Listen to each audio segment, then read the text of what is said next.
ॐ अज्ञानातिमिरान्धस्य ज्ञानाञ्जनशलाकया चक्षुरुन्मीलितं येन तस्मै श्रीगुरवे नमः। वन्देऽहं श्रीगुरो श्रीयुतापदकमलं श्रीगुरून् वैष्णवांश्च श्रीरूपं साग्रजातं सहगण रघुनाथान्वितं धंसजीवं सात्वैतं शावधूतं परिजनसहितं कृष्णचैतन्यदेवं श्रीराधाकृष्णपादान् सहगण ललिता श्रीविशाखान्वितांश्च।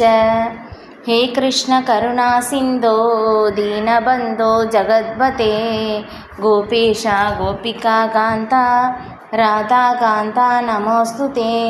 तप्तकाञ्चन गौराङ्गी राधे वृन्दावनेश्वरी वृषभानुसुते देवी प्रणमामि हरिप्रिये।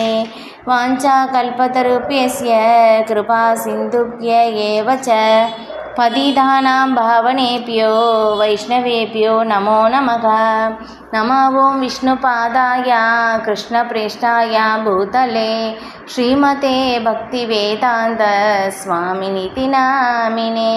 नमस्ते सरस्वती देवे गौरवाणी प्रचारिणे निर्विशेषा शून्यवादी पाश्चात्य देशधारिणे। जय श्री कृष्ण चैतन्य प्रभु नित्यानंद श्री अद्वैत गदाधर श्रीवासादि गौरभक्तवृंद। हरे कृष्णा कृष्ण कृष्ण हरे हरे हरे राम राम राम हरे हरे।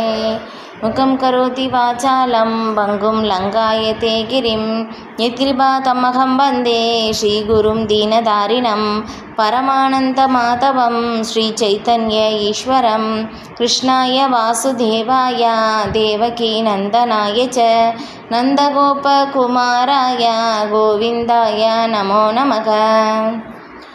ॐ नमो भगवते वासुदेवाय ॐ नमो भगवते वासुदेवाय ॐ नमो भगवते वासुदेवाय।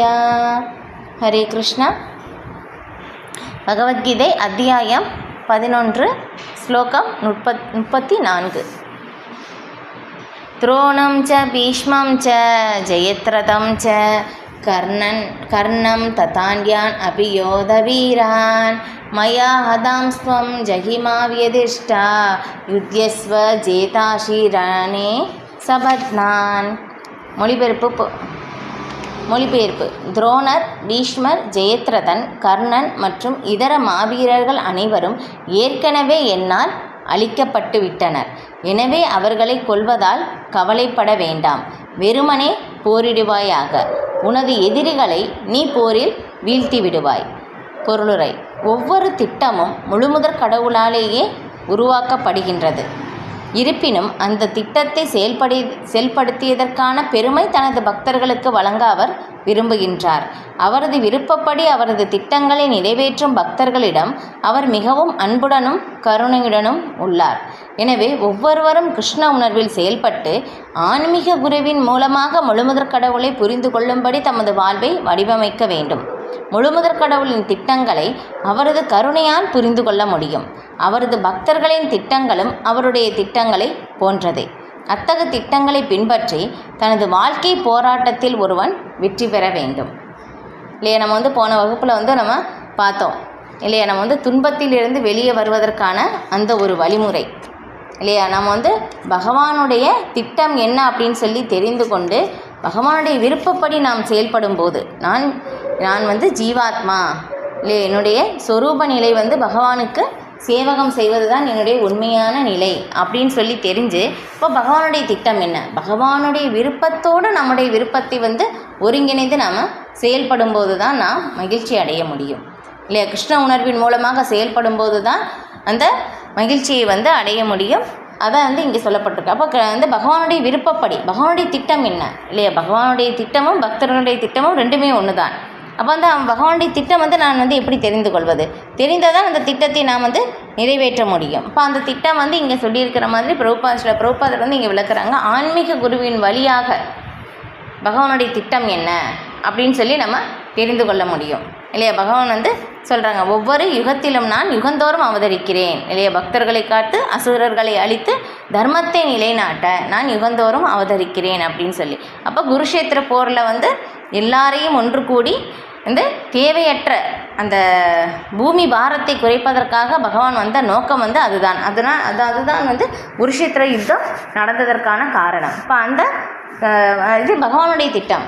ஆனால் அர்ஜுனன் வந்து யாரையும் வந்து கொல்லவில்லை என்றாலும் எல்லாரும் இறப்பது நிச்சயம் இல்லையா? அதை இங்கே வந்து பார்த்தோம் இல்லையா? துரோணர், பீஷ்மர், ஜெயத்ரதன், கர்ணன் இதர மாவீரர்கள் இவங்களையெல்லாம் வந்து கொல்வது வந்து ரொம்ப எளிதான காரியமே கிடையாது இல்லையா? அப்போ வந்து பீஷ்மதேவர் பார்த்தோம்னா 12 மகாஜனங்களில் ஒருவர். அதுக்கப்புறம் பகவானுடைய தூய பக்தர், பகவானுடைய எதிர்த்தரப்பிலிருந்து செயல்படுகிறார். இருந்தும் வந்து என்னாகுது, பகவானுடைய எதிர்த்தரப்பிலிருந்து ஒரு தூய பக்தராக இருந்தாலும் நாம் வெற்றி பெறுவது சாத்தியமில்லை அப்படின்னு சொல்லி உணர்த்துவதற்காக பகவானுடைய எதிர்த்தரப்பில் பீஷ்மதேவர் இருக்கின்றார். ஆனால் பீஷ்மதேவர் கொல்லப்பட்டார் இல்லையா? ஆனால் அவங்க போய் சேர்ந்த இடம் வேறு. பகவானுடைய ஆன்மீக உலகத்திற்கு வந்து போய் சேர்ந்தார், வைகுண்ட லோகத்திற்கு. ஆனால் வந்து வெற்றி பெறுவது சாத்தியமில்லை அப்படின்னு சொல்லி உணர்த்துவதற்காக அந்த ஒரு நிலை. அப்போ வந்து இந்த மாதிரி மாவீரர்கள் வந்து ஏற்கனவே அழிக்கப்பட்டு விட்டனர் இல்லையா? அர்ஜுனன் வந்து விஸ்வரூபத்தில் வந்து எல்லாவற்றையும் பார்க்கிறார்.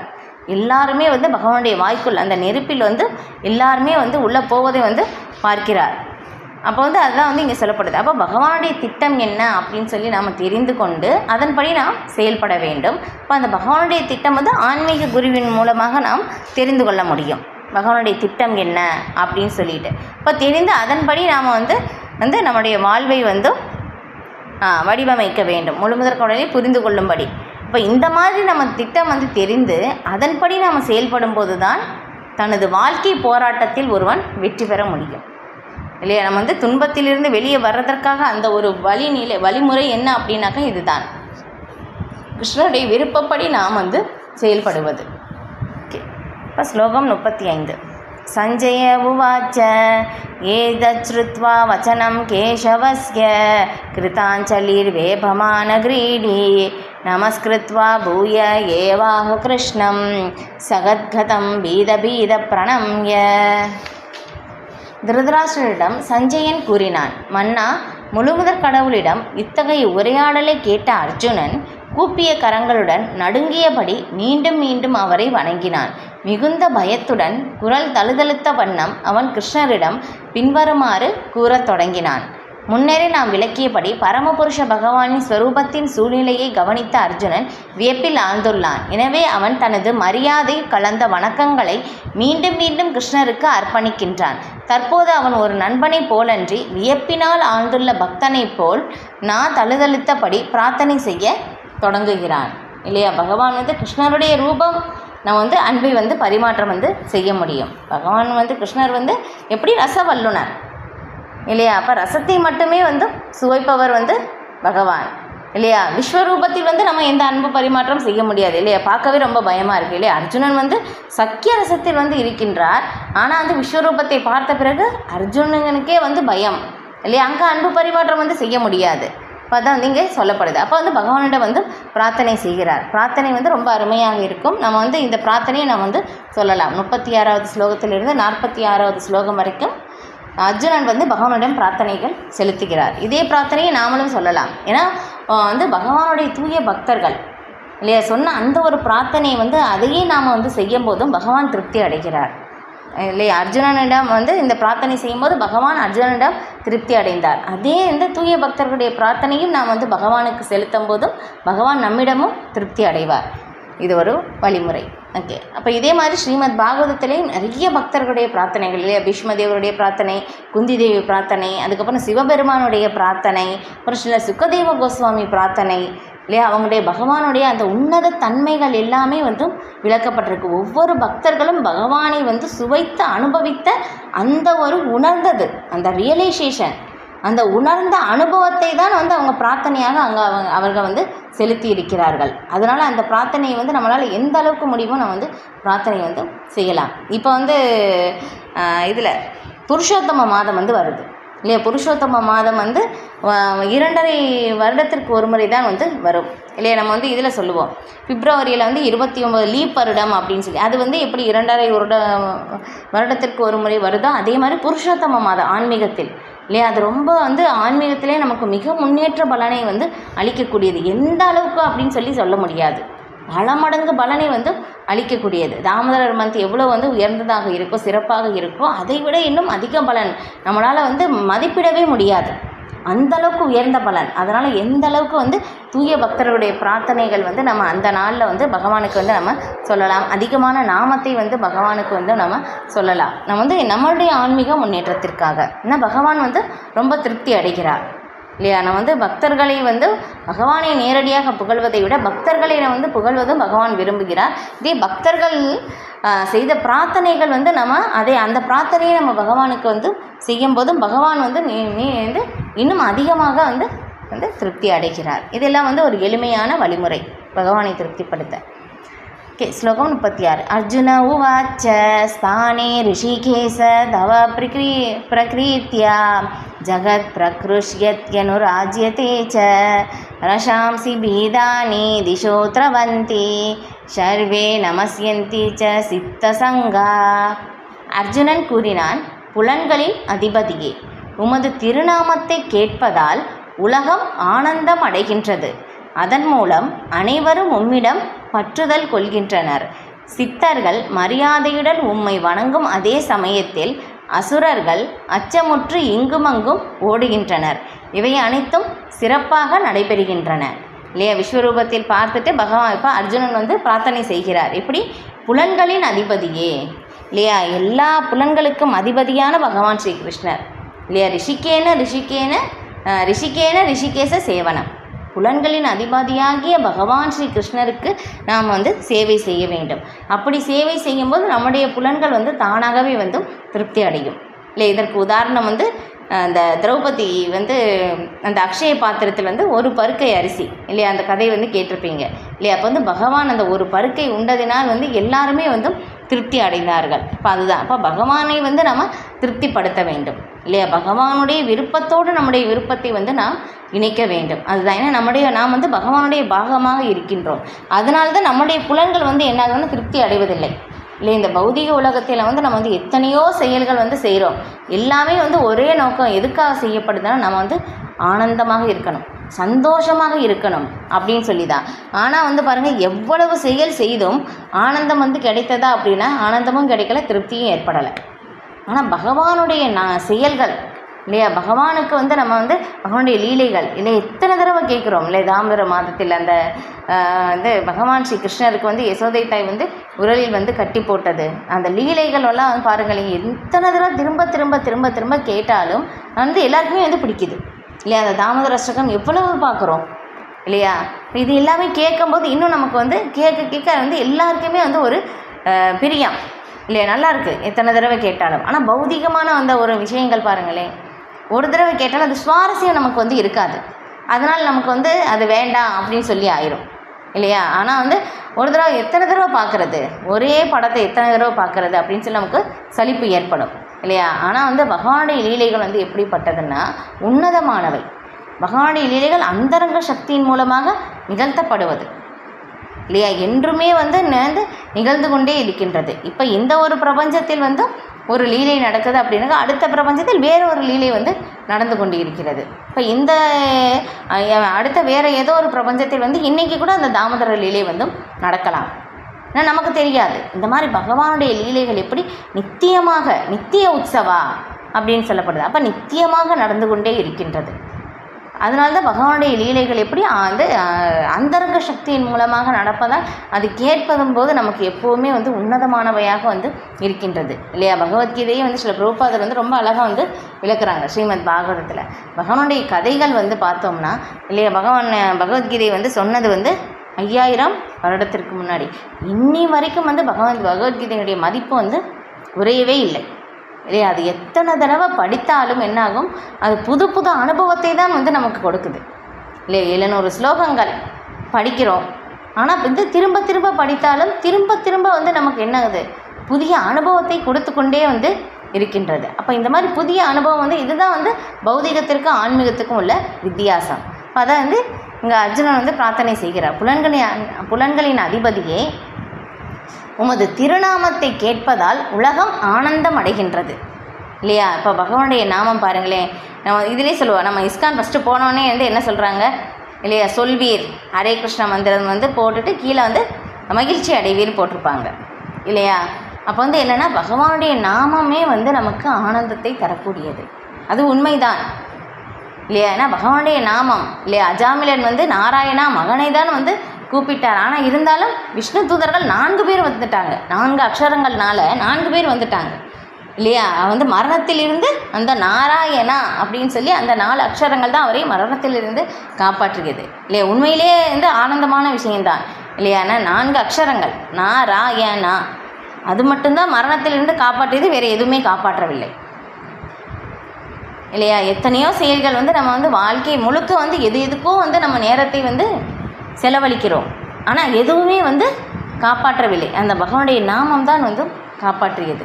இதுதான். ஏன்னா பகவானுடைய நாமம் வந்து அந்த அளவுக்கு நம்ம எந்த அளவுக்கு வந்து பகவானுடைய நாமத்தை வந்து சொல்கிறோமோ அந்த அளவுக்கு வந்து நம்ம வந்து நம்முடைய உணர்வு தூய்மை பெற்று அந்த நாமத்தின் மகிமையை வந்து உணர்ந்து கொள்ள முடியும். அமிர்தம் அப்படின்னதும் சொல்லப்படுது. ஆனால் அந்த நிலை இன்னும் நம்ம வந்து உயராததுனால அந்த உயர்ந்த சுவை நமக்கு தெரியலை. ஸ்ரீ நரசிம்மதாஸ் தாக்கூர் வந்து பாடுகிறார், கோலோகேர பிரேமதன் ஹரிநாம சங்கீர்த்தன. கோலோகத்தில் அனுபவிக்கின்ற அந்த பிரேமை, கிருஷ்ண பிரேமையை வந்து இந்த ஹரிநாம சங்கீர்த்தனத்தின் மூலமாக இறங்கி வந்து இருக்கிறது.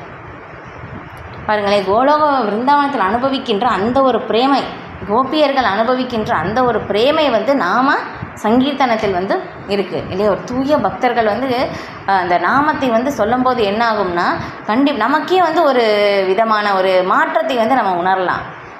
நம்ம தன்னை அறியாமல் நம்ம கண்ணில் இருந்து தண்ணி வரும் இல்லையா? இப்போ ரீசெண்டாக வந்து இப்போ மாயப்பூரில் வந்து இதில் கீர்த்தன் மேளா வந்து நடந்தது. இப்போ அதில் நீங்கள் வந்து பார்த்துருக்கலாம் இல்லையா? குரு மகாராஜ் வந்து கீர்த்தன் செய்யும்போது பஞ்சதத்வா அவங்களுடைய எல்லாருடைய கண்ணில் இருந்து தண்ணி வருது.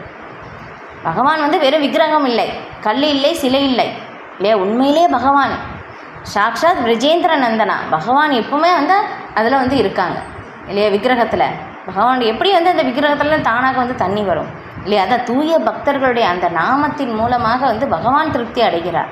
வந்து அது ரொம்ப வந்து எல்லாருமே வந்து அதை நம்ம தெரிந்து கொள்ள முடியும். இதே வந்து கோபிநாத்துடைய விக்கிரகம் இங்கே ஜெய்ப்பூரில் வந்து பார்த்திங்கன்னா பகவான் கையில் வந்து வாட்சி கட்டியிருக்காங்க இல்லையா? ஒரே ஒரு விக்கிரகம் மட்டும்தான் வாட்சி கட்டியிருக்காங்க.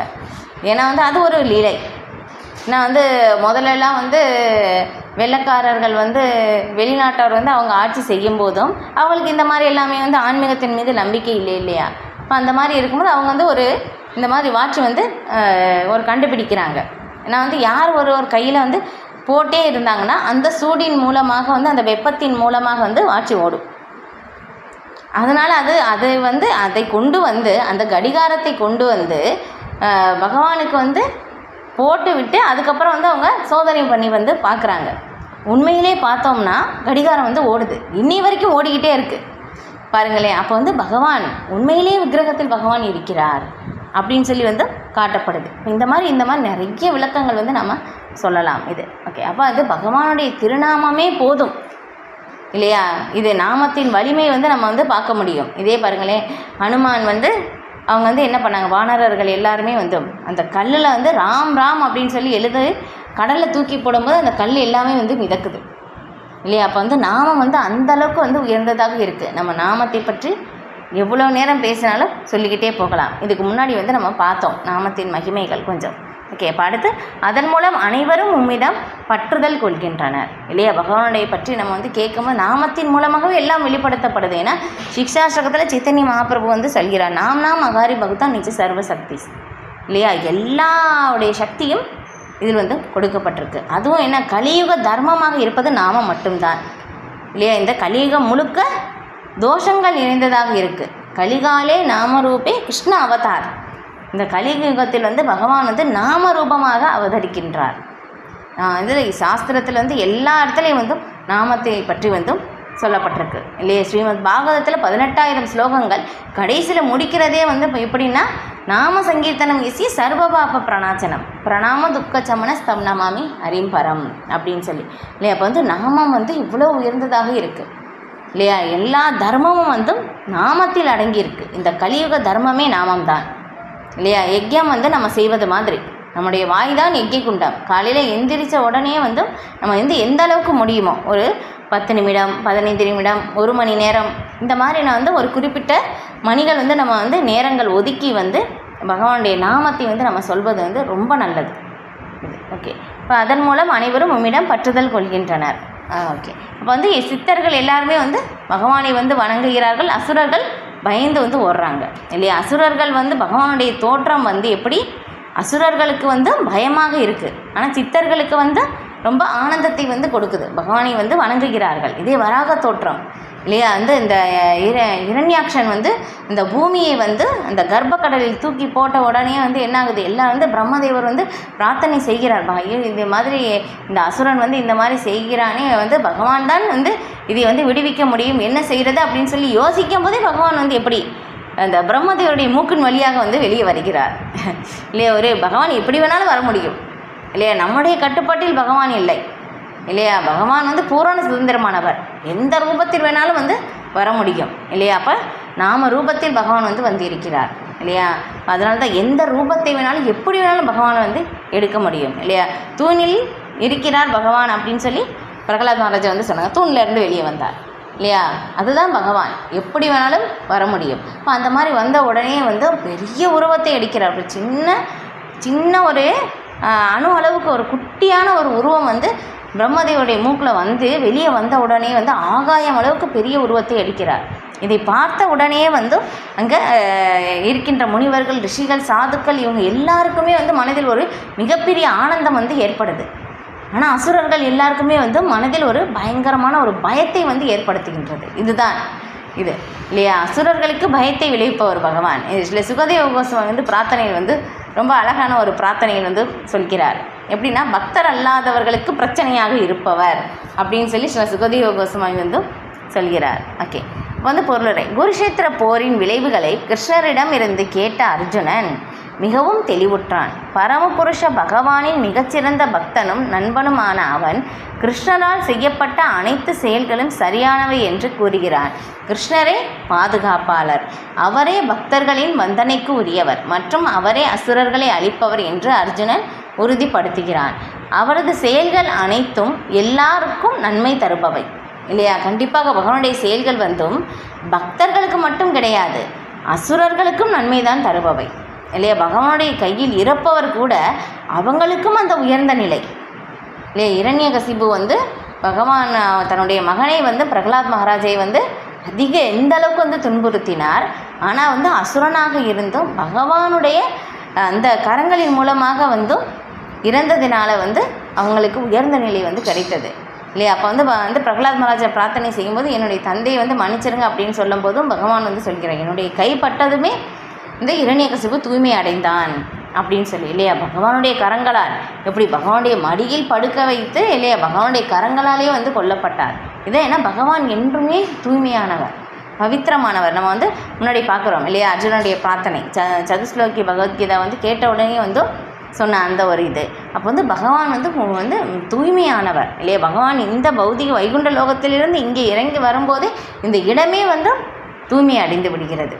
அதுதான் ஓகே. அப்போ அதுதான் வந்து பகவானுடைய செயல்கள் என்றுமே எல்லாருக்கும் நன்மை தருபவை, பக்தர்களுக்கு மட்டும் கிடையாது, அசுரர்களுக்கும் கூட. இப்போ குருஷேத்திர போர் முடிவு செய்யப்பட்டதிலிருந்து விண்வெளியில் உள்ள பற்பல தேவர்கள், சித்தர்கள், இதர அறிஞர்கள் என அனைவரும் கிருஷ்ணர் அந்த போர்க்களத்தில் இருப்பதால் போரை ஆர்வத்துடன் கவனித்து வருகின்றனர் என்பதை அர்ஜுனன் இங்கே புரிந்து கொண்டார். பாருங்கள், எல்லாருமே வந்து பார்க்குறாங்க, சித்தர்கள், தேவர்கள், சாரணர்கள் எல்லாருமே வந்து ஆகாயத்திலிருந்து பகவான் வந்து இந்த குருஷேத்திர போர் செய்கிறார்னு சொல்லி அதையும் வந்து அர்ஜுனன் வந்து பார்க்கிறார். இப்போ இறைவனுடைய விஸ்வரூபத்தை அர்ஜுனன் பார்த்த பொழுது தேவர்கள் ஆனந்தம் அடைந்தனர். ஆனால் பகவான் புகழப்பட்ட பொழுது அசுரர்களாலும் நாத்திகர்களாலும் அதனை பொறுத்து கொள்ள முடியவில்லை இல்லையா. அவங்களால கண்டிப்பாக பொறுத்து கொள்ள முடியாது. இதுதான் இது சிசுபாலன் பகவானை வந்து புகழ் வந்து பிடிக்கலை. ராஜசூய யஜ்ஞம் வந்து யுதிஷ்டிர மகாராஜா வந்து செய்கிறாங்க. யுதிஷ்டிர மகாராஜா ராஜசூய யாகம் செய்து பகவான் தான் முழுமுதற் கடவுள் அப்படின்னு சொல்லி அவங்களோட உயர்ந்த மேலாண்மையை நிலைநாட்டுகிறார் இல்லையா. அந்த மாதிரி இருக்கும்போது அந்த இடத்துல வந்து எல்லாருமே வந்து ரொம்ப ஆனந்தமாக இருக்காங்க. எல்லா தேவர்களும் அங்கே வந்துட்டாங்க. 33 கோடி தேவர்கள், அங்கே இருக்கின்ற உலக மக்கள் எல்லாருமே அந்த ராஜசூய யாகத்திலிருந்து பகவான் தான் அந்த மேலாண்மையானவர், பகவான் தான் உன்னத ஆளுநர் அப்படின்னு சொல்லி அந்த மேலாண்மை எல்லாராலையும் ஏற்றுக்கொள்ள முடிந்தது. சிசுபாலனால் மட்டும் ஏற்றுக்கொள்ள முடியவில்லை. பகவானை வந்து அந்த அளவுக்கு வந்து எவ்வளவு தரக்குறைவாக பேச முடியுமோ அந்த அளவுக்கு பேசுகிறார். இது வந்து ஒரு மூத்த பக்தர் வந்து அந்த ஒரு விளக்கம் வந்து நான் கேட்டேன். நான் சிசுபாலன் வந்து பகவானை வந்து தரக்குறைவாக பேசுவாராமா. இப்போ அந்த மாதிரி வந்து பகவானை பற்றி டெய்லி குற்றமே சொல்கிறது, எந்நேரமும் குற்றம் சொல்கிறது. ஒரு நாள் வந்து ஒரு நாளைக்கு வந்து 100 தடவை வந்து குற்றம் சொல்லலாமா. 100 தடவை இது வந்து மேலே தாண்டி 101 போயிடுச்சுன்னா பகவான் வந்து அவரை கொன்று விடுவார். இதுதான் வந்து ஒரு ஒப்பந்தமாகும். இப்போ அந்த மாதிரி இருக்கும்போது சிசுபாலன் டெய்லி வந்து 100 தடவை சொல்லுவாராமா. அதுக்கு மேலே சொன்னால் என்னுடைய உயிர் போயிடும் அப்படின்னு சொல்லி நிறுத்தி கொள்வாராமா. அன்னைக்கு வந்து கவுண்டிங் வந்து மாறி போய் அந்த ராஜசூய யுகத்தில் 101 ஆயிடுச்சாமா. அப்போ அதனால் பகவான் வந்து அந்த இடத்துல இந்த தலையை வந்து சுதர்சன சக்கரத்தின் மூலமாக வந்து வெட்டி விட்டார். இப்போ அந்த மாதிரி பண்ணும்போது அதுக்கப்புறம் என்ன ஆகுதுன்னா எல்லாருமே பார்த்து கொண்டு இருக்கும்போதே சிசுபாலனுடைய அந்த உயிர் வந்து பகவானுடைய தேஜஸில் வந்து போய் கலக்குது. இது எப்படி சாத்தியம் இல்லையா. பகவானை எந்த அளவுக்கு வந்து அவமானப்படுத்தினார் இல்லையா. அவருக்கு வந்து பிரம்மஜோதியில் கலக்கின்ற ஒரு மிக உயர்ந்த நிலை எப்படி கிடைத்தது? இது பரிசுத்த மகாராஜா வந்து கேட்கிறார். இது வந்து ஸ்ரீமத் பாகவதத்தில் வந்து விரிவாக வந்து வருது. பதம் இங்கே சொல்லப்படுது, பகவான் அனைவருக்கும் நன்மை செய்யக்கூடியவர் இல்லையா. இதில் பக்தர்களுக்கு மட்டும் இல்லை, அசுரர்களுக்கும் அந்த நன்மை வந்து இருக்குது. ஓகே. இப்போ அதுக்கப்புறம் விண்வெளி அதுக்கப்புறம் பார்த்த பொழுது ஆனால் பகவான் புகழப்பட்ட பொழுது அசுரர்களாலும் இது பார்த்தோம். எல்லாவற்றையும் அளிக்கும் முழுமுதற் கடவுளின் கால ரூபத்தை கண்டதால் ஏற்பட்ட இயற்கையான பயத்தால் அவர்கள் ஓடினர். காலம் பக்தர்களை மட்டுமல்லாது நாஸ்திகர்களை நடத்தும் முறையும் அர்ஜுனனால் கிருஷ்ணர் பக்தர்களை மட்டுமல்லாது நாஸ்திகர்களை நடத்தும் முறையும் அர்ஜுனனால் புகழப்படுகிறது. இறைவனால் செய்யப்படுபவை அனைத்தும் எல்லோருக்குமே நன்மை தரும் என்பதை அறிந்துள்ள பக்தன் எல்லா சூழ்நிலைகளிலும் இறைவனை புகழ்கிறான் இல்லையா. அப்போ இதுதான் நம்ம வந்து இப்போ பார்த்தோம் இல்லையா. சிசுபாலன், இரண்யாக்ஷன், இரண்யகசிபு பகவானுடைய கையில் கொல்லப்பட்டவர்களுக்கு எல்லாருக்குமே மிக உயர்ந்த நிலை. இதே வந்து பாருங்கள், ராவணன் வந்து பகவானை வந்து எந்த மாதிரி வந்து நடத்தினார். ஆனால் வந்து பகவானுடைய கரங்களால் வந்தும் கொல்லப்பட்ட பிறகு ராமச்சந்திர பகவான் வந்தும் லக்ஷ்மணன் கிட்ட வந்து சொல்கிறாங்க, நீ போய் வந்து ராவணன்கிட்ட வந்து உபதேசம் வாங்கிக்கோ அப்படின்னு சொல்கிறாங்க. லக்ஷ்மணனுக்கு வந்து கோபம் வருது. நான் வந்து ஒரு அசுரன், அவன்கிட்ட போய் ஏன் உபதேசம் வாங்கணும், நீ போய் வாங்கணும் அப்படின்னு சொன்ன உடனே வந்து பகவானுடைய கரத்தினால் கொல்லப்பட்டதினால் உடனே புனிதம் அடைந்து மிக உயர்ந்த அந்த தத்துவத்தை வந்து போதிக்கிறார். யார்? ராவணன் வந்து லக்ஷ்மணனுக்கு. பாருங்கள், அதுதான் என்ன பகவான்னா பகவான் அதான் இங்கே சொல்லப்படுது. இறைவனால் செய்யப்படுபவை அனைத்தும் எல்லோருக்கும் நன்மை தருபவை.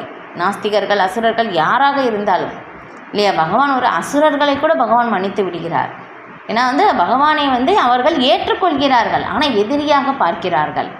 ஆனால் வந்து இந்த பகவானுக்கு உருவம் இல்லை அப்படின்னு சொல்கிறாங்க இல்லையா, அவங்களே வந்து பகவானுக்கு வந்து பிடிக்காது. ஏன்னா பகவான் வந்து எல்லா சாஸ்திரத்திலும் சொல்லப்பட்டிருக்கு, பகவானுடைய உருவம் வந்து சொல்லப்பட்டிருக்கு, பகவானுடைய நாமத்தின் மகிமையும் சொல்லப்பட்டிருக்கு, பகவானுடைய லீலைகள் வந்து ஒவ்வொரு விதத்துலேயும் செய்வதை எல்லா இடத்துலையும் நம்ம வந்து பார்க்குறோம், லீலைகள் கேட்குறோம் இல்லையா.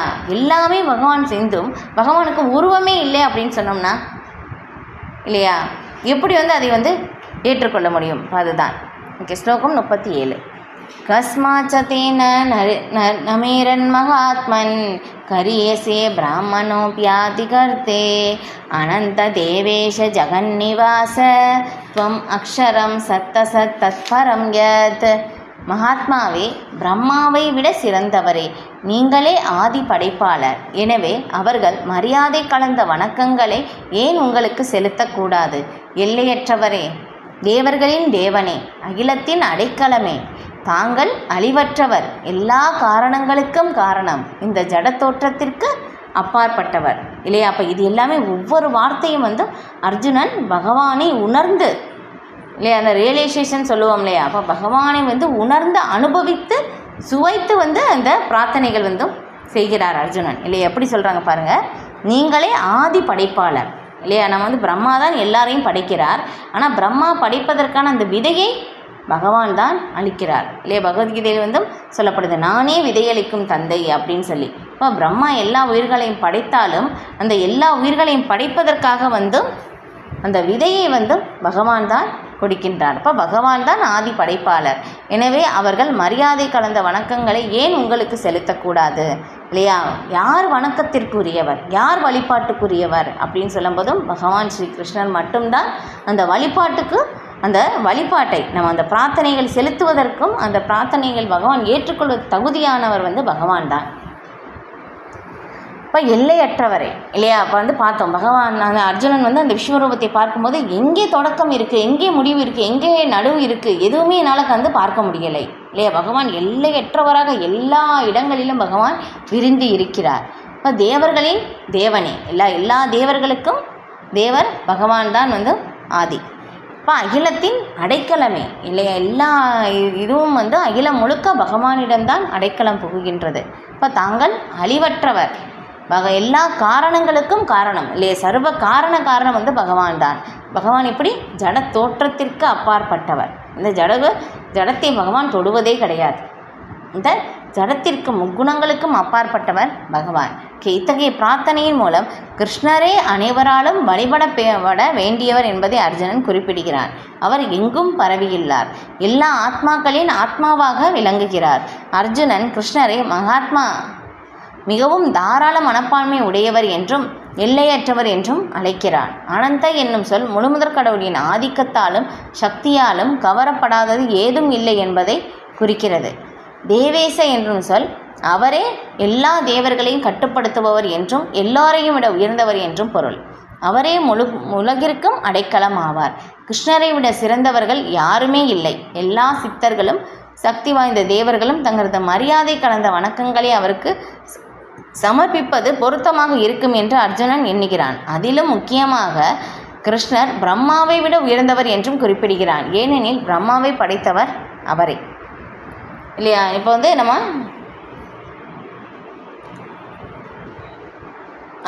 இப்போ வந்து பிரம்மாவை படைத்தவர் பகவான் தான். ஆனால் பிரம்மாவை விட உயர்ந்தவர் கிருஷ்ணர் இல்லையா. அதனால் அது வந்து நமக்கு தெரியும். ஏனெனில் பிரம்மாவை படைத்தவர் அவரே. பிரம்மா கிருஷ்ணரின் ஓர் அங்க விரிவாகிய கர்ப்போதகசாயி விஷ்ணுவின் தொப்புள் கொடியிலிருந்து உருவான தாமரையில் பிறந்தவர். எனவே பிரம்மாவும் பிரம்மாவிலிருந்து பிறந்த சிவபெருமானும் மற்றும் இதர தேவர்கள் அனைவரும் தத்தமது மரியாதை கலந்த வணக்கங்களை அவருக்கு அர்ப்பணிக்க வேண்டும். சிவபெருமான் பிரம்மா மற்றும் இதர சக்தி வாய்ந்த தேவர்களால் பகவான் வணங்கப்படுகிறார் என்று ஸ்ரீமத் பாகவதத்தில் கூறப்பட்டுள்ளது. அக்ஷரம் என்னும் சொல் மிகவும் முக்கியமானதாகும். ஏனெனில் இந்த ஜடைப்படைப்பு அழிவிற்கு உட்பட்டது. ஆனால் இறைவன் இந்த ஜடப்படைப்பிற்கு மேற்பட்டவராவார். அவரே எல்லா காரணங்களுக்கும் காரணம் என்பதால் ஜட இயற்கைக்குள் இருக்கும் கட்டுண்ட ஆத்மாக்கள் மட்டுமின்றி மொத்த ஜட தோற்றத்தையும் விட உயர்ந்தவர். எனவே எல்லாவற்றிலும் சிறந்த அவரே முழுமுதற் கடவுள் இல்லையா. அப்போ பாருங்கள், கிருஷ்ணரை வந்து அர்ஜுனன் எந்த மாதிரி வந்து பிரார்த்தனை செய்கிறார். இப்போ நம்ம வந்து இந்த மாதிரி வந்து நம்ம பகவானுக்கு வந்து பிரார்த்தனை வந்து செலுத்த வேண்டும். எப்படிப்பட்டவர் பகவான்? பகவான் தான் ஆதியானவர் அப்படின்னு சொல்லிட்டு, அப்போ அகிலத்தின் அடைக்கலமே, எல்லையற்றவரே அப்படின்னு சொல்லி எல்லா காரணங்களுக்கும் சர்வ காரணம் வந்து தாங்கள் தான் அப்படின்னு சொல்லிட்டு வந்து இந்த மாதிரி வந்து நம்ம பகவானுக்கு வந்து பிரார்த்தனைகள் வந்து நாம் செலுத்த வேண்டும். இந்த மாதிரி அப்படின்னு சொல்லி நம்ம வந்து தூய பக்தர்கள் அந்த பிரார்த்தனையின் மூலமாக வந்து நாம் தெரிந்து கொள்ள முடியும். ஓகே, அடுத்து ஸ்லோகம் 38. त्वम् आदिदेवः पुरुषः पुराणस्त्वम् अस्य विश्वस्य परं निधानं वेदासि वेद्यं च परमं च धाम त्वया ततं विश्वम् अनन्तरूप. நீரே ஆதி தேவர், புருஷர், மிகவும் பழமையானவர், படைக்கப்பட்ட இந்த உலகத்தின் இறுதி அடைக்கலம், அனைத்தையும் அறிந்தவரும் அறியப்பட வேண்டியவரும் நீரே. பௌதீக குணங்களுக்கு அப்பாற்பட்ட உன்னத அடைக்கலம் நீரே. எல்லையற்ற ரூபமே, பிரபஞ்ச தோற்றம் முழுவதும் தாங்கள் பரவியுள்ளீர் இல்லையா. இப்படி நீரே ஆதி தேவர், அதுக்கப்புறம் நீரே புருஷர். கிருஷ்ணர் தான் உன்னத புருஷர். புருஷர் அப்படின்னா என்ன? அனுபவிப்பாளர் இல்லையா. பகவான் இப்படி உன்னத புருஷர் அப்படின்னு சொல்லி சொல்லப்படுது. அப்போ மிகவும் பழமையானவர், இல்லையா? ஆத்தியம் புராண புருஷன் நவ எவ்வனம் ச, ரொம்ப பழமையானவர், ஆனால் வந்து பகவான் வந்து என்றுமே இளமையானவர். இது வந்து முரண்பாடாக இருக்கும் பகவானுடைய விஷயத்தில். நம்மளால் வந்து புரிந்து கொள்ளவே முடியாது. இப்போ படைக்கப்பட்ட இந்த உலகத்தின் இறுதி அடைக்கலம் இல்லையா பார்த்தோம். இப்போ அனைத்தையும் அறிந்தவரும் அறியப்பட வேண்டியவரும் அவரை, எல்லாவற்றையும் அறிந்தவர் பகவான் தான் இல்லையா? அதுக்கப்புறம் நம்ம யாரை அறிய வேண்டும்? முழுமுதற் கடவுளை தான் அறிய வேண்டும் இல்லையா? வேதங்களை படித்து நாம் புரிந்து கொள்வதன் நோக்கம் வந்து கிருஷ்ணரை புரிந்து கொள்வது தான் இல்லையா? ஸ்மர்தவீக சததம் விஷ்ணுர் விஸ்மர்தவீக நாயி ஜாதுஜித். எப்போதும் கிருஷ்ணரை நினைக்க வேண்டும், எப்போதும் கிருஷ்ணரை மறக்கக்கூடாது. இந்த ஒரே ஒரு கோட்பாடு தான் மற்ற எல்லா கோட்பாடுகளையும் சார்ந்து இருக்கு இல்லையா? வந்து நம்ம வந்து வேதங்களுடைய படிப்பதன் நோக்கம், புரிந்து கொள்வதன் நோக்கம் என்னென்னா கிருஷ்ணரை புரிந்து கொள்வது. கிருஷ்ணர் தான் முழுமுதற் கடவுள் அப்படின்னு சொல்லி புரிந்து கொண்டு அவரோடு நம்ம வந்து உறவை வந்து வளர்த்து கொள்வது. இப்போ அதுதான். அப்போ அறியப்பட வேண்டியவரும் நீரே. பௌதிக குணங்களுக்கு அப்பாற்பட்ட உன்னத அடைக்கலம் நீரே இல்லையா? பகவான் வந்து வந்து முந்தைய ஸ்லோகத்திலிருந்து பார்த்தோம், பகவான் வந்து ஜடத்தை தொடுவதே இல்லை. அப்போ இந்த முக்குணங்களுக்கு அப்பாற்பட்டவர் பகவான் இல்லையா? எந்த களங்கமும் அற்றவர் பகவான். இப்போ எல்லையற்ற ரூபமே, பிரபஞ்ச தோற்றம் முழுவதும் தாங்கள் பரவுகில்லை இல்லையா? எல்லா இடத்துலையும் இருப்பது யார்? பகவான் மட்டும்தான் இல்லையா? பரமாத்மாவாக எல்லா உயிர்வாளிகளுக்குள்ளேயும் பரமாத்மாவாக பகவான் பரவி இருக்கின்றார். அனைத்தும் முழுமுதற் கடவுளை சார்ந்துள்ளதால் அவரே அனைத்திற்கும் இறுதி அடைக்கலாம். பகவான் தான் இறுதி அடைக்கலாம் இல்லையா? ஸ்ரீமத் பாகவதம் வந்து நம்ம படிக்கிறோம். ஏன் ஸ்ரீமத் பாகவதத்திற்கு அவ்வளவு முக்கியத்துவம் கொடுக்கப்படுது? இன்னும் எத்தனையோ புராணங்கள் வந்து இருக்குது இல்லையா? ஆனால் அப்போ ஸ்ரீமத் பாகவதத்தை வந்து எப்படி சொல்லப்படுதுன்னா மகா புராணம் அப்படின்னு சொல்லி வந்து சொல்லப்படுது. ஏன் அப்படின்னாக்கா இந்த ஒவ்வொரு இதுலேயும் வந்து பார்க்கும்போது என்ன 10 விஷயங்கள் வந்து ஒரு புராணத்திற்கு வந்து சொல்லப்படுது. அப்போ அதில் சொல்லும்போது அந்த 10 விஷயங்கள் முழுமையாக இருப்பது ஸ்ரீமத் பாகவதத்தில் தான். அதனால தான் ஸ்ரீமத் பாகவதம் வந்து 10 மகா புராணம் அப்படின்னு சொல்லி வந்து சொல்லப்படுது. ஆனால் மற்ற எந்த ஒரு புராணங்கள் வந்து எடுத்து பார்த்தா 6 விஷயம் இருக்கும், 7 விஷயம் இருக்கும், முழுமையாக 10 வந்து இருக்காது. ஆனால் ஸ்ரீமத் பாகவதத்தில் வந்து 10 விஷயங்கள் முழுமையாக இருக்குது. இப்போ அந்த ஸ்ரீமத் பாகவதத்தை நான் வந்து படித்து புரிந்து கொள்ளும்போது இறுதியாக அந்த 10வது விஷயமாக என்னென்னா பகவானிடம் உன்னத அடைக்கலம் புகுவது தான்.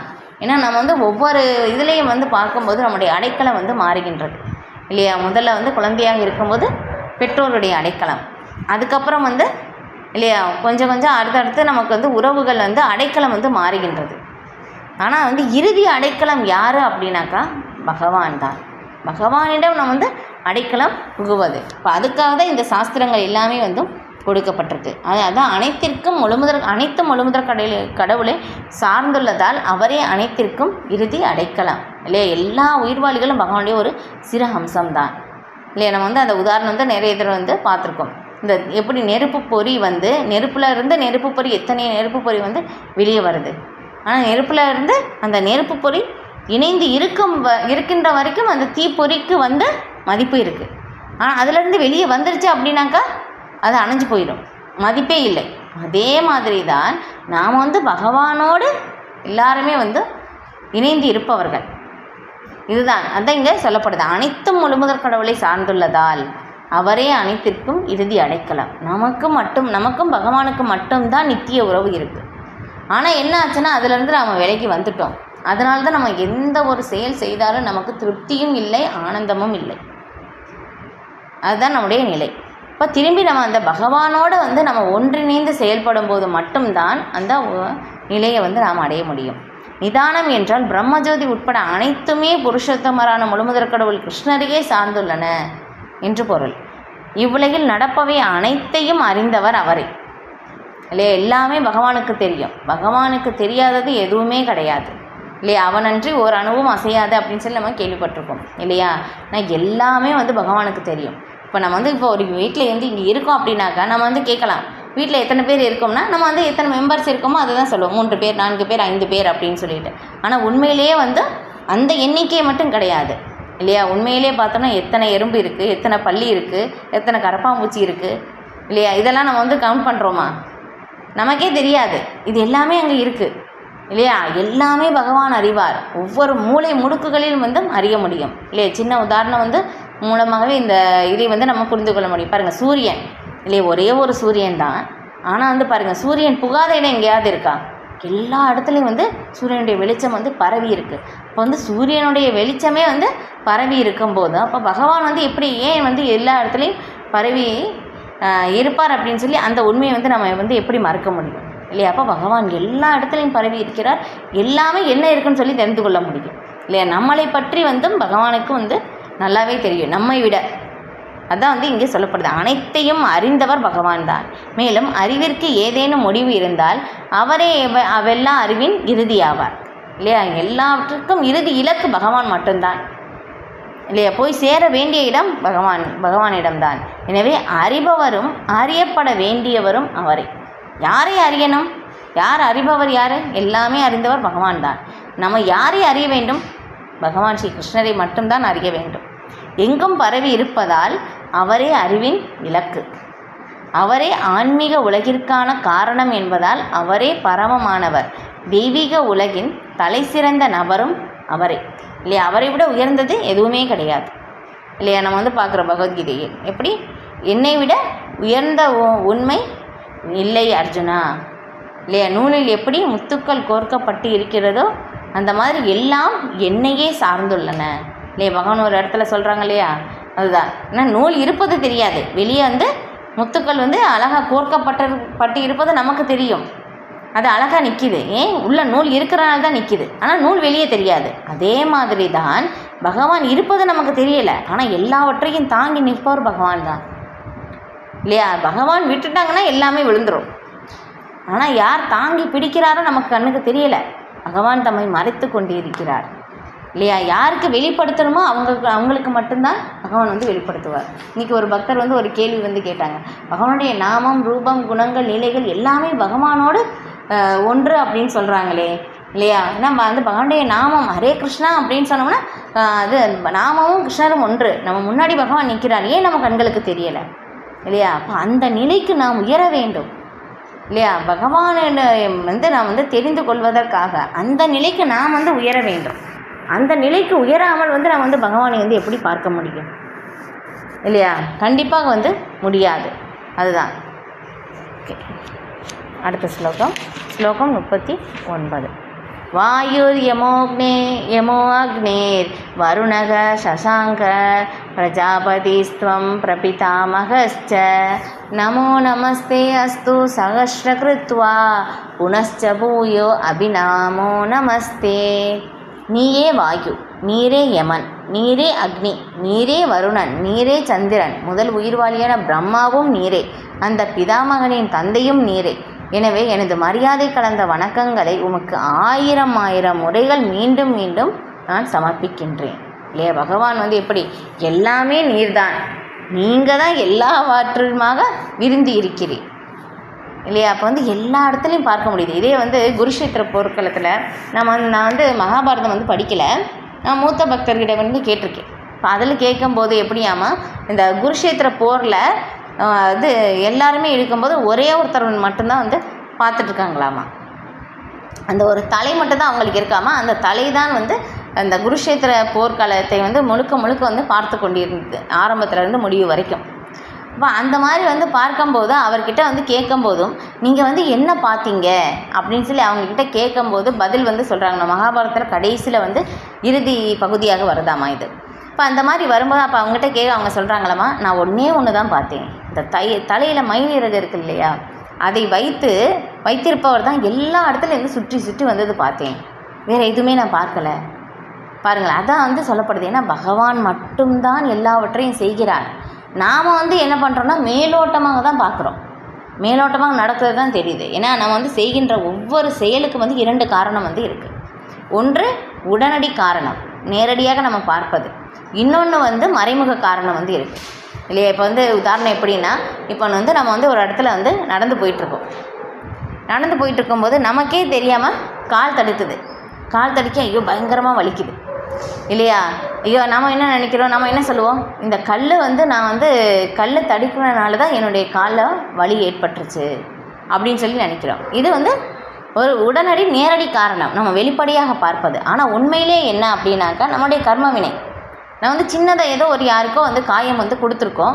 இப்போ அந்த காயம் வந்து சின்னதாக அந்த கல்லின் மூலமாக பட்டு நமக்கு அது ஏற்படுது. இல்லை சில நேரம் வந்து நம்ம வந்து எந்த தப்புமே பண்ணியிருக்க மாட்டோம், நம்ம பாட்டுக்கு நம்ம வேலை செஞ்சுட்ருப்போம். திடீர்னு யாரோ வந்து நம்மளை பயங்கரமாக திட்டுவாங்க எல்லோரும் முன்னாடி.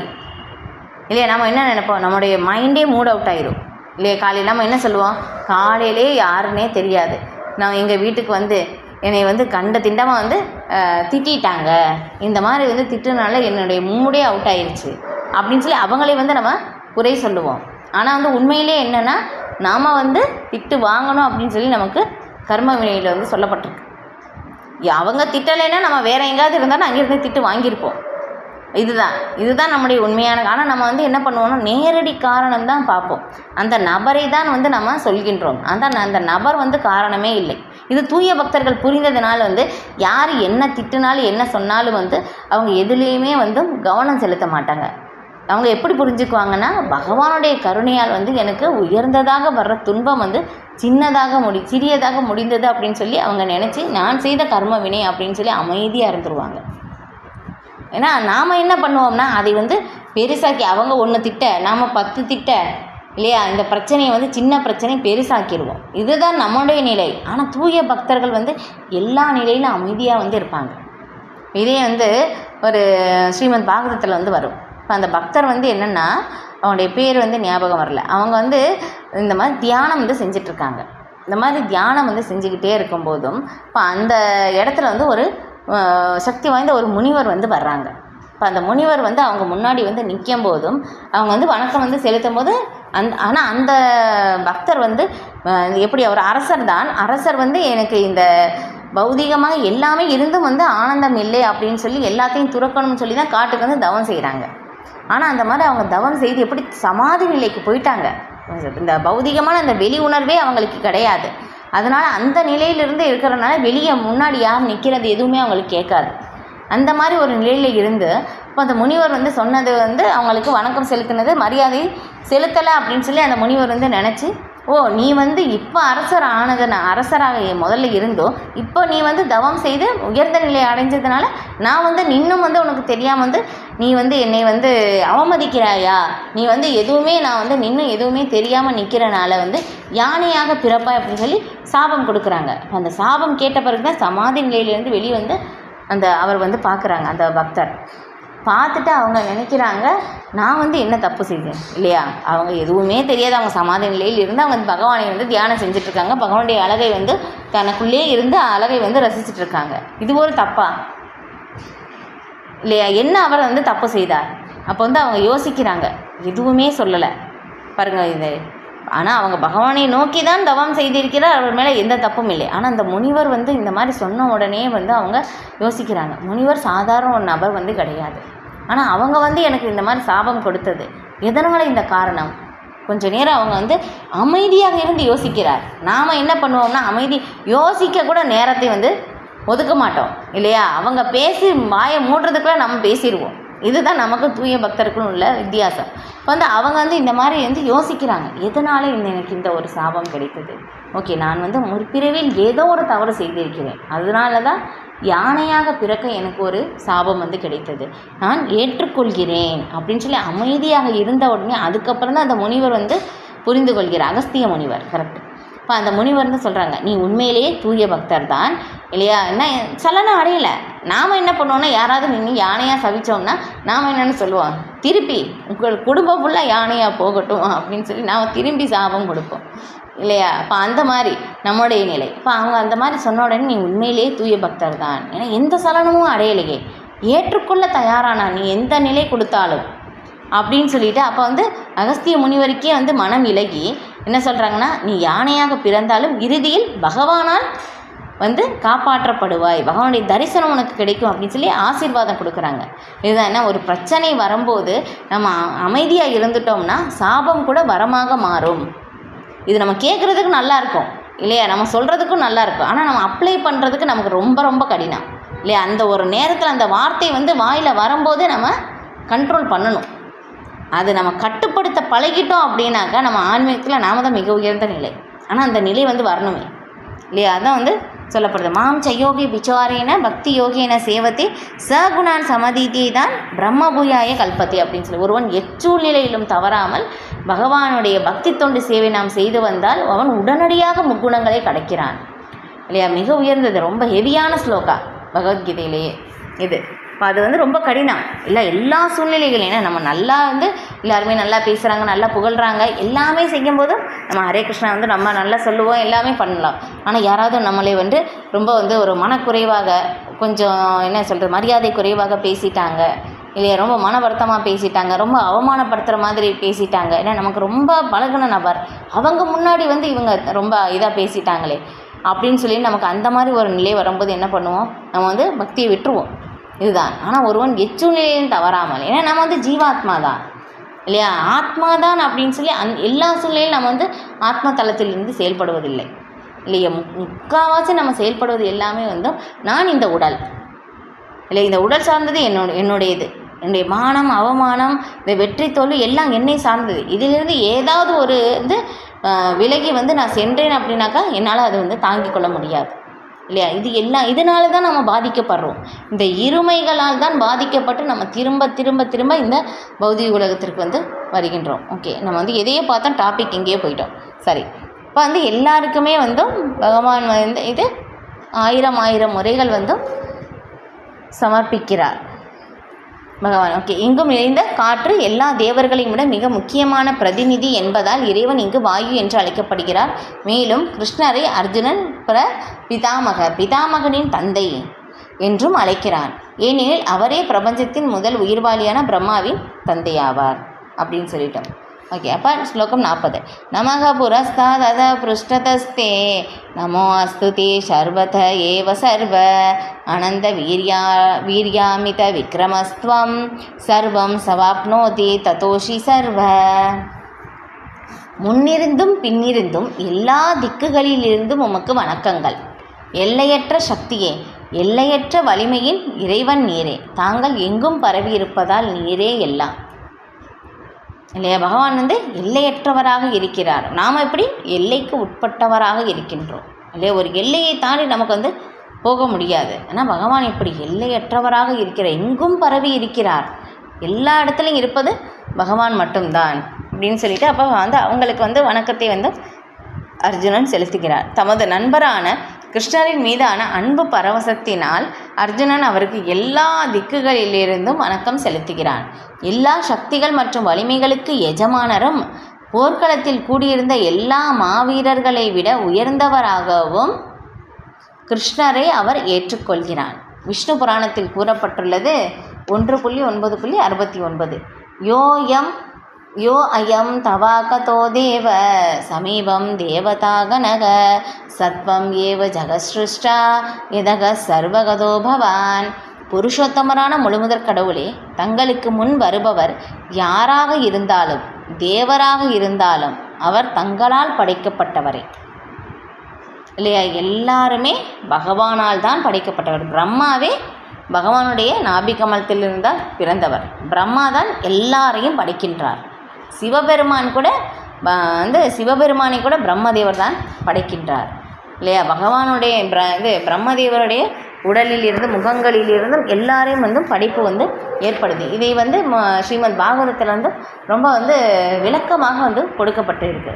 வந்து சர்க்கா முதல் படைப்பு வந்து செய்வது பகவான், விசர்க்கா இரண்டாம் படைப்பு வந்து செய்வது பிரம்மதேவர். எப்படி அந்த படைப்பை வந்து நிகழ்த்துகிறார்? தூய பக்தர்களுக்கு இந்த ஒரு கேள்வி. ஏன்னா பகவான் வந்து ஜடத்தையே தொடுவதில்லையே இல்லையா, ஜடத்திற்கு அப்பாற்பட்டவர் பகவான். ஆனால் எப்படி வந்து இங்கே வந்து அந்த ஜட செயல்கள் எந்த மாதிரி செய்கிறார், இதிலிருந்து விலகியே இருக்கிறார், ஆனால் எப்படி செய்கிறார் இல்லையா, புரிந்து கொள்ளவே முடியாது இல்லையா. உள்ளே இருக்காரு, ஆனால் எதுவுமே செய்யலை, இதிலிருந்து வெளியே இருக்கிறார், ஆனால் எல்லா இடத்துலையும் இருப்பது அவர் மட்டும்தான், ஆனால் எல்லா இடத்துலேருந்து பகவான் விலகி இருக்கிறார் இல்லையா. நமக்கு வந்து புரிந்து கொள்வது ரொம்ப ரொம்ப கடினம். இதுதான் நிலை, இதுதான் பகவானுடைய செயல்கள். இது எப்படி செய்கிறார்? தூய பக்தர்களுக்கு அதை தெரிந்து கொள்ள ஆர்வம். இதை பற்றி தான் ஸ்ரீமத் பாகவதத்தில் வந்து விளக்கப்பட்டிருக்கு. விதுரர் வந்து மைத்ரேய முனிவர்கிட்ட வந்து கேள்வி கேட்கிறார். இந்த மாதிரி கேட்கும் போதும் அனந்த சேஷன் இல்லையா, பகவான் சங்கர்ஷனர் அனந்த சேஷன் வந்தும் அவங்க வந்து பகவானுடைய வந்து தியானத்தில் இருக்கிறார். இப்போ அவர்களிடம் வந்து சனத்குமாரர்கள் வந்து கேள்வி கேட்குறாங்க. பகவானை பற்றி வந்து சொல்லிக் கொடுங்க அப்படின்னு சொல்லி. அப்போ பகவான் சங்கர்ஷனர் அனந்த சேஷர் வந்து மெதுவாக கண்களை திறந்து பகவானுடைய புகழை வந்து சொல்கிறார். சனத்குமாரர்கள் வந்து கேட்கிறாங்க. அந்த கேள்வி பதிலை வந்து மைத்ரேய முனிவர் விதுரருக்கு கூறுகிறார். பாருங்களேன், அப்போ இவ்வளோ உயர்ந்த வந்த ஒரு ஞானத்தை வந்து ஸ்ரீமத் பாகவதம் சில பிரபுபாதருடைய கருணையால் வந்து நமக்கு கேட்பதற்கான அந்த ஒரு வாய்ப்பு வந்து கிடச்சிருக்கு இல்லையா? அப்போ இது எல்லாமே வந்து நம்ம படிக்கிறோம் அப்படின்னாலும் இதுவும் சில பிரபுபாதருடைய கருணையின் மூலமாக தான் வந்து நம்ம பகவானை பற்றி வந்து தெரிந்து கொள்ள முடியுது நமக்கு. அதான் அப்போ வந்து எல்லாவற்றையும் படைப்பவர் யார் அப்படின்னாக்கா பகவான் தான் எல்லாவற்றையும் படைக்கிறார் இல்லை. நம்ம வந்து பார்த்தோம் இதில் சதுஸ்லோகி பாகவத்திலையும் பார்க்கும்போது படைப்பிற்கு முன் இருப்பவர் பகவான் மட்டும்தான், எல்லாம் அழிந்த பிறகும் கிஞ்சி இருப்பவர் பகவான் மட்டும்தான். அப்போ வந்து இடையில் இருப்பது கூட பகவான் தான், எல்லா இடத்துலையும் வந்து இருக்கிறார். எப்படின்னா பார்க்கும்போது நம்ம பார்த்துருக்கோம் இந்த விளக்கம். ஏன்னா வந்து பகவான் வந்து எப்படி அந்த விஷ்ணு 3 விஷ்ணுக்கள் மூலமாக படைக்கிறார் இல்லையா? ஏன்னா வந்து 3 விஷ்ணுக்கள் காரணோதகசாய் விஷ்ணுவின் மூலமாக இந்த எல்லா பிரபஞ்சமும் அவருடைய மயிர்தோளத்தின் வழியாக வெளியே வருது. எல்லா பிரபஞ்சமும் எல்லாம் வெளியே வந்த பிறகும் எந்த பிரபஞ்சமும் இயங்கவில்லை. அதுக்கப்புறம் ஏன்னா பற்பல தேவ ஆண்டுகளாக வந்து என்ன ஆகுதுன்னா எல்லா பிரபஞ்சங்களும் இயக்கத்தில் இல்லாமல் அப்படியே நின்று கொண்டிருந்தது. அதுக்கப்புறம் பகவான் வந்து கர்ப்போதகசை விஷ்ணுவாக ஒவ்வொரு பிரபஞ்சத்திற்குள் நுழைந்த பிறகுதான் எல்லா பிரபஞ்சங்களும் இயக்கத்திற்கே வந்து வருது. அது வரைக்கும் எதுவுமே இயங்கலை இல்லையா? அதான் சொல்லப்படுது, அவனன்றி ஓர் அணுவும் அசையாது அப்படின்னு சொல்லி நம்ம கேள்விப்பட்டது தான் இல்லையா? பகவான் இல்லை அப்படின்னாக்க எதுவுமே இயங்காது. பகவான் வந்து அதை வந்து இயக்கி விட்டு இருக்கிறார். அதான் அது தன்னுடைய தத்தமது பாதையில் வந்து சரியாக சுழன்று கொண்டு இருக்கிறது இல்லை. எதுவுமே வந்து இருக்கலை. எத்தனை கோள்கள் வந்து போகுது இல்லையா? நம்ம வந்து எவ்வளோ பார்க்குறோம். ஆனால் வந்து பாருங்களேன், நம்ம வந்து இங்கே எவ்வளோ ரோடு இல்லையா போடுறாங்க இல்லையா? எல்லாமே டிவைடர் வந்து போடுறாங்க இல்லையா? சிக்னல் எல்லாமே இருக்குது. எவ்வளவோ இது பண்ணுறாங்க. என்னதான் பாலம் கட்டினாலும் இல்லையா? நம்முடைய பௌதிக சக்தியின் மூலமாக அவ்வளோதான் நமக்கு சக்தி. பாலம் சீக்கிரத்திலே உடஞ்சிருது. எவ்வளவோ இது பாதுகாப்பு ஏற்படுத்தினாலும் ஆக்சிடெண்ட் வந்து நடக்கத்தான் செய்யுது. ஆனால் பகவானுடைய படைப்பில் பாருங்களேன், எல்லாமே சரியாக எத்தனை யுகங்களாக இல்லையே, எப்போ இருந்தே அந்த கோள்கள் வந்து சுழல்வதுன்னு நமக்கு தெரியாது. ஆனால் எதுவுமே இடிக்கலை, எல்லாமே தமது பாதையில் சரியாக சுழன்று கொண்டு இருக்கிறது இல்லையா? சூரியன் எனக்கு வந்து ஒரு நாள் லீவு அப்படின்னு சொல்லி வந்து சூரியன் எல்லாம் லீவெல்லாம் எடுக்கலை இல்லையா? அது சரியான நேரத்தில் வந்து உதிக்குது இல்லையா? தீபாவளி, பொங்கல், ஞாயிற்றுக்கிழமை அப்படின்னு சொல்லி அந்த லீவெல்லாம் எடுக்கலை இல்லையா? சரியாக இயங்கி கொண்டு இருக்கிறது.